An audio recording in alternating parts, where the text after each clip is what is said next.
Hospital போகாம இருக்கிறதுக்கு கிச்சன்லயே ஒண்ணு டக்குன்னு ஒரு சளி பிடிச்சிருக்கு காய்ச்சல்னா என்ன பண்ணுவீங்க வீட்ல? நம்ம பெரியவங்க எல்லாம் கடுகு காஃபி இவரு கொடுப்பாங்க. கடுகு காஃபியா? வித்தியாசமா உண்டு அது. சூப்பரான மெடிசன் அதான். நீங்க வந்து டிசம்பர் மாசம் நல்ல மழை பெய்யுது இல்லையா, எல்லாருக்கும் சளி பிடிக்கும். ஒரு மேஜை கரண்டி டிபிஎஸ்பி டேபிள் ஸ்பூன் அதை எடுத்து வெறும் சட்டியில வறுக்கணும். அது கடுகு கடப்பட கடப்பட கடப்பட வெடிச்சு வரும்.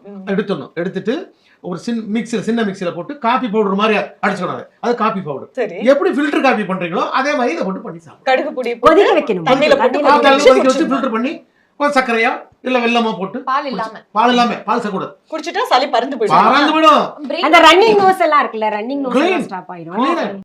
தீங்கனியில் சாராகி பூக்களிலே தேனாகி பசுவினிலே பாலாகும் நீரே, தாயருகே சேயாகி தலைவனிடம் பாயாகி சேயருகே தாயாகும் பெண்ணே.